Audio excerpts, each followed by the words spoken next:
Buenas tardes a todos y muchas gracias al doctor Fernando Fernández y a todo su equipo técnico que lo acompaña en esta tarea de educación continua, y al Colegio Médico por ese trabajo que viene realizando, y sobre todo por estar incorporando a otros colegios profesionales para transmitir algunas ideas, algunas opiniones en torno a este quehacer humano que transversaliza diferentes formas de actuar, comportar, y sobre todo cómo en ese afán de desarrollo permanente es que viene creando toda una cultura, toda una forma de vivir, una forma de expresarse, una forma de comunicarse, ya sea tanto desde el mundo académico, tal como la conferencia que acabamos de ver, que es una manera muy interesante como lo han planteado, para ver cómo la ciencia, el conocimiento y la necesidad humana de transmitir conocimiento y experiencias acumuladas, y por otro lado la forma de vivir de la gente cotidiana, la gente que vive en el día a día, en el que desarrolla sus propias formas y mecanismos de poder entenderse. De manera que hoy día 23, celebramos el Día del Idioma Castellano, en un homenaje a un gran personaje, ¿no? que Cervantes, que nos deja una obra maravillosa como es el Quijote de la Mancha. Entonces, nosotros creo que rendimos un tributo a ese idioma con este evento académico. Entonces quería empezar un poco ubicándonos en nuestra realidad nacional para poder entender cómo es que la vigencia de los sistemas lingüísticos en nuestro país, sobre todo, me he focalizado en nuestro país, cuál es la realidad que tenemos, cuántos idiomas hablamos en nuestro país. ¿Realmente los sistemas lingüísticos o los idiomas están representados en la constitución política? ¿Se respetan los derechos del otro? Estamos hablando de inclusión de manera constante y permanente, pero ¿qué pasa con los sistemas comunicativos? Todos nos preparamos para ir a cualquier lado del mundo aprendiendo muchos idiomas, pero pocos nos preparamos para ir a trabajar en el Perú profundo. ¿Cuántos nos hemos preparado para ir a trabajar a la Amazonía? Yo siempre digo a veces, si en este momento yo les dijera, tú te vas a ir mañana a la China, lo primero que vas a tenerte a leer hoy día toda la noche y mañana todo el día, el idioma chino, porque vas a querer aprender a hablar, por lo menos a decir permiso para entrar. Pero si yo te digo que mañana te vas a ir a trabajar a Iquitos, mira, hoy día vas a llegar a tu casa y vas a ver la novela Sherazade con toda tranquilidad, y te olvidas que vas a tener que irte a la selva. Total, mañana a las 5 de la mañana agarras tu maleta y te vas. Damos por entendido que allá van a hablar el mismo idioma que nosotros. Y entonces ahí encontramos una serie de dificultades de cómo nosotros interactuamos con ese otro poblador. Y eso nos ha generado graves problemas. Pero eso no es responsabilidad, no es culpabilidad de nosotros, los profesionales, ni de algunas instituciones, sino eso es una estructura política que ha diseñado para que probablemente no nos enteremos quiénes son los peruanos. Entonces he empezado más o menos tratando de mostrar algo. Desde el colegio, cuando nosotros hemos ido a nuestro colegio, nos enseñaron que era el Perú así, todo era bonito, todos hablan castellano, creo que estamos por cerca de 35 millones de peruanos, y ahí están todos los peruanos, como una tabla blanca, todo bien, todo lindo. Y hay que mirar para afuera porque aquí el Perú es así de limpio y transparente, ¿no? Luego vamos avanzando en los estudios y nos complican un poquito la cosa. Y nos dicen, ¿saben qué? El Perú ya no es así como te pintaron, tan bonito. Ahora tenemos costa, sierra y selva. ¿Qué hemos hecho? Le hemos dado una connotación geográfica a la ubicación poblacional en los diferentes escenarios donde el hombre se desarrolla. Bueno, hasta ahí ya un poquito la cosa va cambiando, porque ya no estamos pensando que es un Perú tan sencillo, ¿no? Entonces ya hay una diferencia. Pero luego cuando ya traspasamos los tiempos, cuando ya vamos a hacer nuestro serum, empezamos a ir a los hospitales públicos, y entonces de pronto ves a una persona que te viene a hablar en un idioma quechua, que te habla en aymara, que te habla en ashaninka, que te habla en jarambú, que te habla en aguaruna, que te habla en guambisa, y entonces te ves en problemas, porque nunca te hablaron que esas poblaciones también son peruanos y tienen derechos como cualquiera de nosotros. Entonces se constituyó este primer mapa etnolingüístico, donde ahí sí nos complicaron. Y ahora sí tenemos un Perú diverso, un Perú complejo. Siempre parto de la idea que trabajar en el Perú es extremadamente complicado. Y muchos de ustedes que son profesionales de la salud, como el doctor Mastocondo que hacía referencia, ¿cuántas veces habrán tenido que lidiar con personas que piensan y sienten de manera diferente? Y ahí ya no pasa por cuánto conocimiento has acumulado, sino cuánto has tenido la capacidad de comunicarte, de entender y comprender al otro. ¿Por qué? Porque son poblaciones que vienen, vean ustedes, de algunas de estas poblaciones étnicas, y que ahora sí nos pintan el Perú multicolor. Y ahora sí debemos entender por qué hablamos de Perú diverso, multicultural, multilingüe. ¿Por qué ahora tanto se está hablando de la inclusión social? Porque estos peruanos que están aquí, los arawak, los aru, los cahuapanas, los castellanos, los jarambú, los huitotos, los jíbaros, los panos, los peba, los quechua, tacano, tucano, tupí, los záparos, todos ellos son peruanos como nosotros. Entonces, aquí viene un tema que nosotros queríamos primero subdividir y tratar de entenderlo desde una clasificación que lo dio en INDEPA en su momento. Y el INDEPA nos dice que en el Perú existen 76 etnias, de las cuales 15 se ubican en el área andina, 60 en el área amazónica y una en la costa, que son los hualingos. Los hualingos, para conocimiento de ustedes, se ubican en Tumbes, cerca de los manglares. Ellos descienden de los tayanes. Entonces ellos hasta el día de hoy están allí vivos, desarrollan su cultura, mantienen la vigencia de su idiosincrasia. Y hay una pregunta que siempre a veces hago una acotación a los amigos que son de Lima. Les pregunto si conocen que aquí en Lima, en el departamento o en la región Lima, existe población indígena. Muchos aciertan y otros directamente me dicen que no, que la población indígena está allá por la Amazonía o está arriba en la punta del cerro por la zona andina, sierra, pero aquí en Lima no hay. Graso error. Nosotros vamos a encontrar que aquí en la provincia de Yayo tenemos una de las comunidades más antiguas, que son los jácaros. Y ellos nos enseñaron el idioma que es el aru, que según investigaciones etnolingüísticas nos dicen que está por allí la raíz de la aymara que nos llega hasta el día de hoy. Esa población está en la región Lima.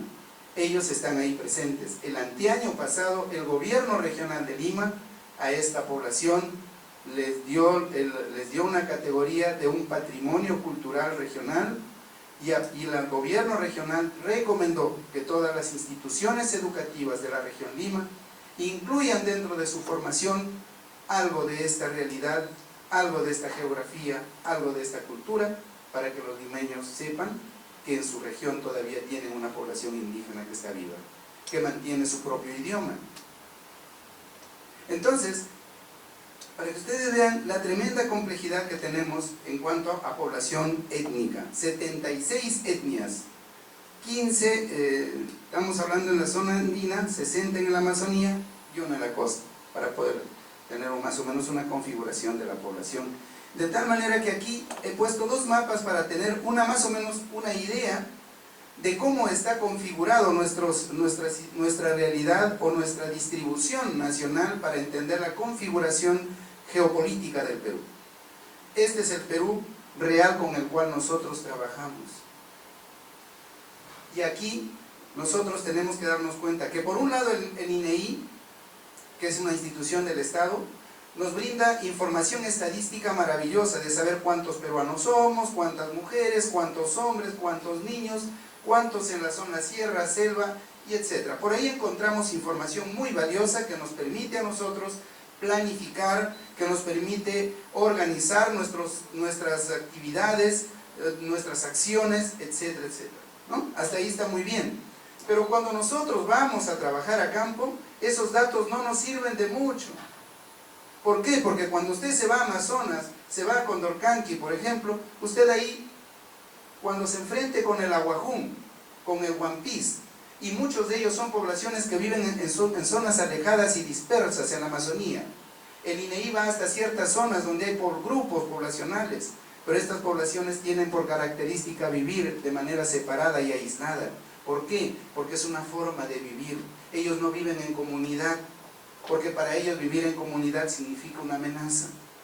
¿Por qué? Porque no vas a tener alimentos alrededor tuyo.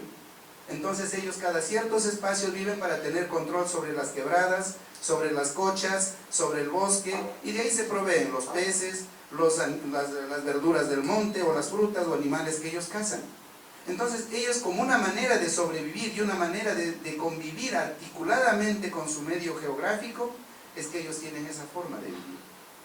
En cambio nosotros, nuestro patrón habitacional es en torno a una plaza de armas, establecemos nuestra iglesia, el palacio municipal y nuestras instituciones, y en torno a ello vamos generando nuestras viviendas.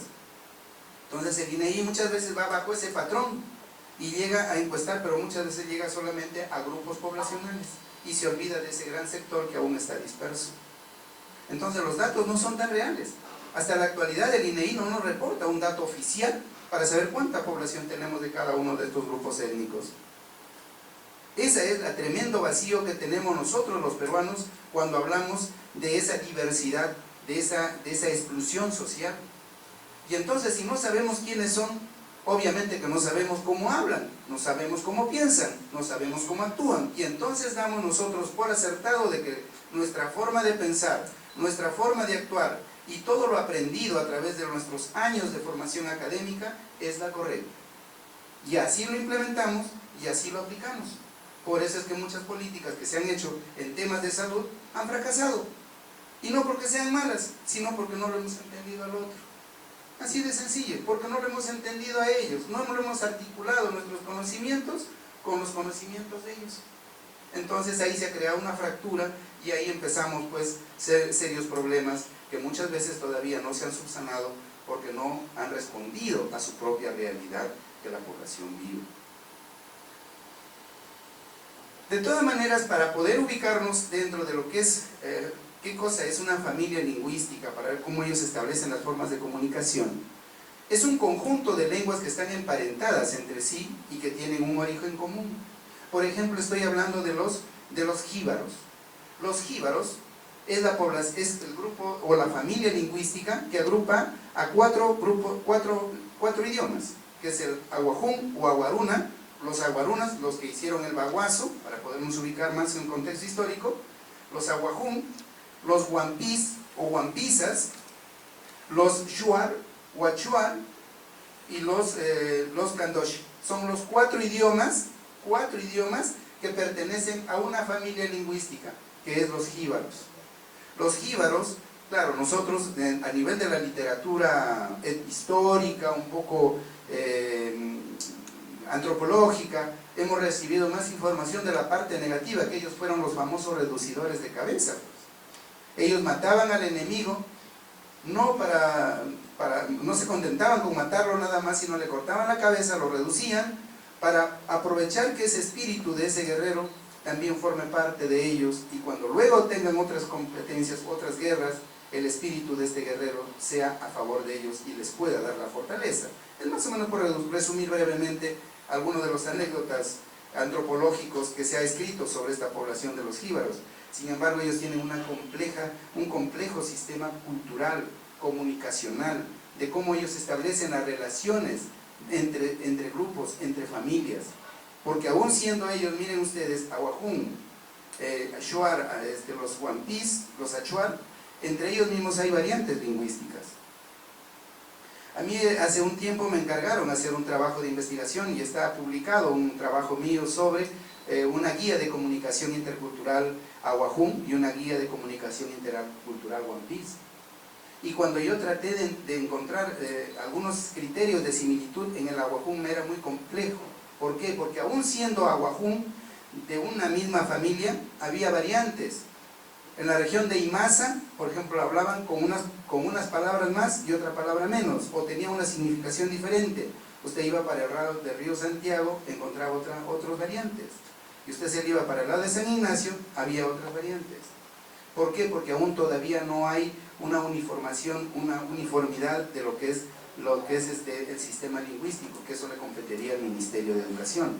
Pero eso ya lo han hecho, por ejemplo, para este grupo étnico ya lo han hecho hace 1 año, 2 años creo, hicieron esa normalización del alfabeto.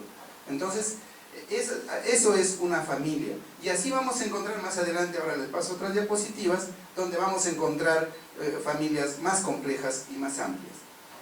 Pero acá también yo quería precisar un poco qué entendemos entonces como lengua. Lengua es el código lingüístico que utiliza el ser humano para comunicarse. La lengua es reconocida también como el idioma. Es lo que es más familiar con nosotros. Siempre hablamos de los idiomas. Entonces, pero es una lengua con la cual transmitimos pensamientos, sentimientos e ideas. Acá, para que quede nada más un poquito claro en cuanto a lenguas, en el Perú, para conocimiento de todos nosotros, se hablan 47 lenguas. Nosotros, a lo mucho que conocemos en la Constitución Política del Perú, reconoce que el idioma oficial es el castellano. Y habla también del idioma quechua, aymara, y te habla de otros idiomas amazónicos. ¿Por qué te pone así otros idiomas amazónicos? Porque ellos mismos no lo saben quiénes son. Entonces, ya se han hecho estudios, por ejemplo, esto lo han hecho desde el INDEPA, lo hicieron anteriormente el Instituto de Indigenista, hubo un primer trabajo, luego lo han hecho también el Ministerio de Educación, que es el dato que yo he tomado, es del Ministerio de Educación, que hace 2 años publicó un documento en el cual ellos han hecho ya una sistematización a través de un trabajo de investigación, y ellos han llegado a determinar que en el Perú se hablan 47 idiomas. Vean ustedes, en otros países yo no sé si se llegan a hablar tantos idiomas dentro de un mismo territorio, pero eso es la realidad del Perú. Acá tienen ustedes, miren ustedes, he presentado, traigo alguna relación de los idiomas. Acá está, vean, los 47 idiomas que actualmente se hablan en el Perú, y que no les llame la atención que a su consultorio cualquiera de ellos les puede llegar, porque ellos están vivos, no son parte de una historia, están ahí. Están ahí. Tenemos, por ejemplo, todos ellos, por mencionarlos nada más, los achuar, los aymara, los amahuaca, los arabela, los asháninca, los aguajún, los gora, los capanagua, los cachinagua, los cauqui, los chamicuro, los etzeeja, los jarambut, los iñapari, los iquitu, los isconagua, los jácaru, los cacataibo, los caquinte, los candoshi, los cucama, los madija, los maijuna, los matziguengas, los matzés, los muniche, los muni munay, los nanti, los matziguenga, los ocaína, los omagua, los quechua, los recígaro, los secoya, los aranahuas, los shawi, los shipibo conibo, los chihuilú, los tahuishuro, los ticuna, los urarina, los guampís, los yagua, los yaminagua, los yanesha, los yine, los yora. Vea usted, 47 lenguas vigentes actualmente en el Perú. Pero ahí no queda la historia. Esto sí es historia, la segunda parte, lenguas extintas. Que eso es lo más triste para nosotros. En nuestro querido Perú se han perdido ya 37 idiomas. Y ahí los tenemos. Ya no se habla, bueno, han sido por diferentes circunstancias, pero que han estado vigentes en nuestra historia de nuestro país, los han estado, pero que hoy ya no lo están. Y nos quedan probablemente algunos indicios, algunas denominaciones, algunos lugares nos quedan como antecedente de esa historia, pero ya no están. Por ejemplo, los monchicas, los aguanos, los andoa, los endoque, los bagua, los cahuaranos. Bueno, ahí tienen un sinnúmero de idiomas que son en total 37. Ahora, si sumamos entre los dos, vean ustedes cuántos idiomas hemos hablado en algún momento de la historia de nuestro Perú. Estamos hablando de 84 idiomas. Esa es la complejidad social, la complejidad cultural, y ese es el pasado que nos lleva hasta el día de hoy de cómo nosotros debemos entender los sistemas lingüísticos como un mecanismo de acercarnos al otro, como una manera de hacer más efectivas las políticas de salud, como una manera de hacer más eficiente nuestro trabajo, porque nosotros siempre vamos a estar con deseos y nuestro compromiso es siempre llegar mensajes a las comunidades para ayudarles a mejorar su calidad de vida, para ayudarles a crecer a nivel del conocimiento. Pero ¿cómo lo vamos a hacer si ni siquiera tenemos idea? Vea usted cuántos idiomas hablamos. Ahora las universidades, miren ustedes, nos han puesto como condición para sacar ahora todo pregrado con la nueva ley universitaria, todos tienen que aprender un idioma. Y todos estamos mirando hacia el inglés. Si usted ve también los idiomas indígenas también dice que han puesto el quechua. Pero tienen cada vez poco atracción, porque probablemente no nos dará más rédito, porque efectivamente la mayor producción académica está en el idioma inglés. Yo creo que el idioma inglés ya no debe de ser un curso que debe ser obligatorio para los pregrados. Eso ya debe de estar casi por sobreentendido que tienes que saber el inglés. Porque es un idioma que también nos ha universalizado, o sea, ya no debería de ni siquiera de ser un condicionante para tenerlo eso. Eso se supondría que ya lo sabes. Al final deberían de pasarte de frente nada más por la evaluación para ver qué tanto dominas o no. Pero debería sí estar en la obligación de aprender otros idiomas. Y dentro de esos idiomas creo que por lo menos se tendría que tener algo más de esto. Por ejemplo, ahora tenemos el quechua, pero el quechua, la única región en la zona de Amazonía que se habla es con los lamas, el quechua lamista. Pero en otras regiones no tenemos. Y entonces, ¿cómo hacemos, por ejemplo, cuando usted como médico o serumista, o de pronto usted quiere irse a trabajar a Iquitos y tiene que trabajar con un Bora, o de pronto tiene que trabajar con otro grupo étnico? O le manden a Condorcanqui, ¿cómo atiende usted a esa madre Aguajún, a esa madre Huampís? ¿Cómo los transmite sus ideas? ¿Cómo transmite su mensaje? ¿Cómo hace llegar la información para que la entienda? Entonces, este me parece que es el abanico complejo en el cual nosotros debemos esforzarnos para poder trabajar más asertivamente dentro de nuestro territorio nacional. De manera que, ahora que estábamos hablando de los idiomas y todo esto, me hizo reflexionar nuevamente, porque ya en algún momento lo hice, sobre lo difícil que es trabajar en el país y sobre todo, cómo hacer que nuestros gobernantes lo incluyan dentro de las políticas educativas y nos hagan conscientes de que esta es la realidad sobre la cual vamos a trabajar y no sobre 35 millones de peruanos. Ese debe ser un dato referencial, sí, pero sobre todo para el sector salud, porque ustedes van a trabajar, como dicen, face to face con una persona. Usted no va a hablar con 10, ni 20, ni el 50% de tal determinado grupo poblacional. No, usted va a hablar con el señor X o con la señora Y. Y entonces, ¿cómo hacemos para trabajar? Entonces yo pienso, ¿no?, que esto, ahora que estamos en esta reflexión de todo lo que los sistemas lingüísticos deben formar parte de la formación académica de todos los profesionales de la salud para que puedan manejar o por lo menos conocer y aproximarse un poco a estos códigos lingüísticos, porque la consulta o la atención que hace el profesional de la salud es casi personalizado.